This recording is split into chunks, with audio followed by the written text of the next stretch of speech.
नमस्कार. आजच्या या विशेष विश्लेषणात सर्वांचं स्वागत आहे. फक्त एका महिन्यात आयुष्य कसं बदलू शकतं याचा आपण आज वेध घेणार आहोत. लेखकाच्या तब्बल 25 ते 30 वर्षांच्या प्रत्यक्ष अनुभवातून आणि निरीक्षणातून हे सारं आपल्यासमोर आलंय. चला तर मग वेळ न दवडता या विषयाच्या खोलात शिरूया आणि या खऱ्या अर्थाने प्रभावी सवयी समजून घेऊया. आता साहजिकच एक प्रश्न पडतो. केवळ 30 दिवसात संपूर्ण जीवन बदलणं खरोखर शक्य आहे का? हे विश्लेषण म्हणजे वेळ घालवण्याचं साधन नसून तो आयुष्याला एक नवी दिशा देणारा टर्निंग पॉइंट ठरू शकतो. आणि म्हणूनच या प्रश्नाचं उत्तर आज आपण शोधणार आहोत. या विश्लेषणाच्या प्रवासात आपण 5 मुख्य टप्प्यांमधून जाणार आहोत. पहिला, बदलाची सुरुवात. दुसरा, मानसिक शांती आणि विकास. तिसरा, शारीरिक आरोग्य आणि ऊर्जा. चौथा, कृती आणि आर्थिक शिस्त. आणि पाचवा, 30 दिवसांचे आव्हान. या 10 सवयी एकमेकांशी कशा जोडलेल्या आहेत हे पाहणं खरोखरच रंजक ठरणार आहे. तर सुरुवात करूया पहिल्या भागापासून, बदलाची सुरुवात. दिवसाची सुरुवात नेमकी कशी होते यावर यशाचा आणि संपूर्ण दिवसाचा पाया कसा अवलंबून असतो ते आपण पाहूया. पहाटे 5 वाजता उठणं. लेखकाच्या मते ही केवळ एक साधी सवय नाही, तर ती एक संपूर्ण जीवनशैली आहे. हे वेळेचं व्यवस्थापन करणारं असं एक प्रभावी शस्त्र आहे, जे माणसाला इतरांपेक्षा 10 पावलं सहज पुढे नेऊन ठेवतं. इथे खूप मोठा दावा केला गेलाय. सकाळचा तो 1 तास हा दिवसाच्या इतर 3 तासांपेक्षा जास्त मौल्यवान असतो. जो व्यक्ती दिवसाची सुरुवात लवकर करतो त्याला अधिक जगण्याची, शिकण्याची आणि जिंकण्याची संधी मिळते. ह्या 1 तासात मिळणारी शांतता अक्षरशः अतुलनीय असते. दिवसाची योग्य सुरुवात झाल्यानंतर आता वळूया दुसऱ्या टप्प्याकडे, मानसिक शांती आणि विकास. इथे आपण मनातील गोंधळ दूर करणाऱ्या आणि आंतरिक ताकद वाढवणाऱ्या सवयींचा अभ्यास करणार आहोत. आपल्या मनात रोज हजारो विचारांचा गोंधळ सुरू असतो, होय ना? म्हणूनच दररोज फक्त 10 मिनिटे लिखाण किंवा जर्नलिंग करण्याची सवय खूप महत्त्वाची ठरते. जेव्हा हे विचार कागदावर उतरतात तेव्हा मनाला एक स्पष्ट दिशा मिळते. यामुळे मन अगदी हलकं होतं, दिवसभराच्या कृतींचा आढावा घेता येतो आणि उद्याचं नियोजन केल्यामुळे आत्मविश्वासही लक्षणीयरित्या वाढतो. वॉरन बफे यांचं एक सुप्रसिद्ध वाक्य इथे नक्कीच सांगावंसं वाटतं. जितकं जास्त वाचाल तितकंच जास्त कमवाल. रोज वाचनाची सवय असणे हे किती गरजेचे आहे हे यातून स्पष्ट होतं. पुस्तके ही खऱ्या अर्थाने यशस्वी लोकांची गुरुकिल्ली असते. वाचनामुळे आपली विचार करण्याची शैली सुधारते आणि जगाकडे पाहण्याचा एक नवीन दृष्टिकोन मिळतो. आता एक साधेसे पण रंजक गणित पाहूया.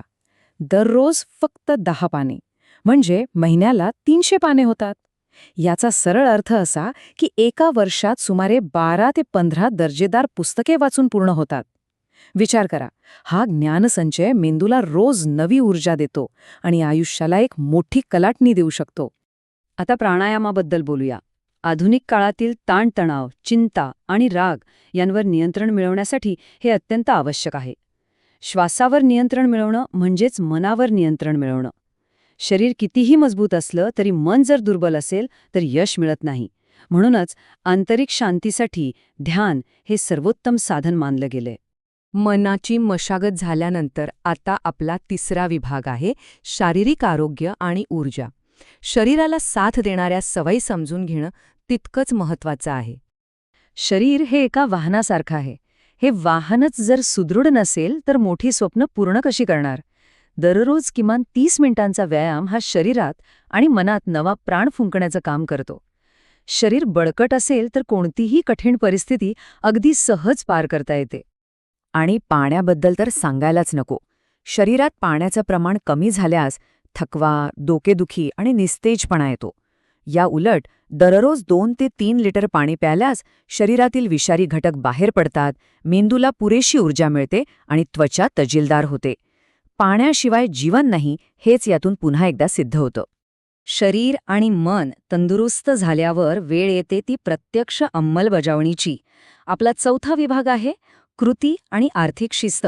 केवळ विचार करून चालत नाही तर व्यावहारिक कृती आणि संपर्काची जोड कशी द्यावी हे आपण इथे पाहणार आहोत.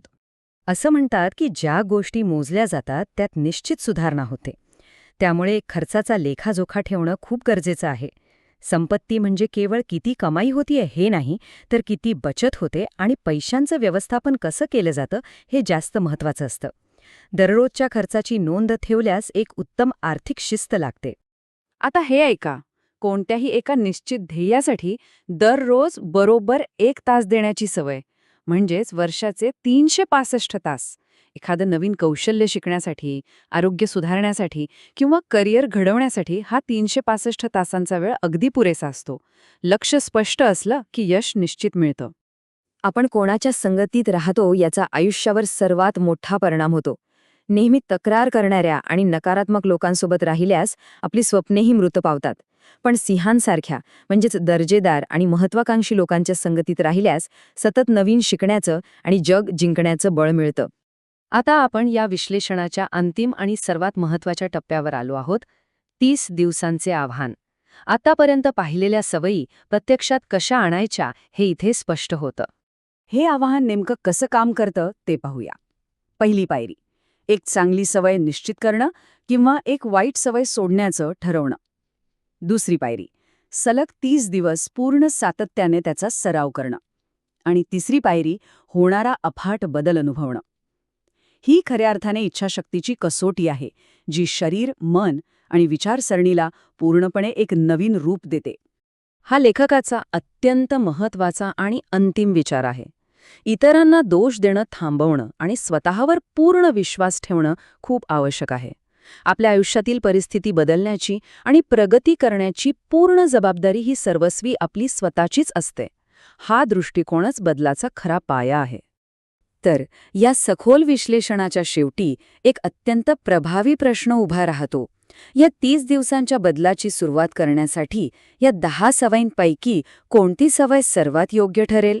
हा विचार प्रत्यक्ष कृतीत उतरवण्याची वेळ आता नक्कीच आली आहे. या एका प्रेरणादायी प्रश्नासह आजचे हे विश्लेषण आपण इथेच थांबूया. नवीन काहीतरी शिकण्याची आणि स्वतःमध्ये बदल घडवण्याची ही जिद्द अशीच कायम राहू दे.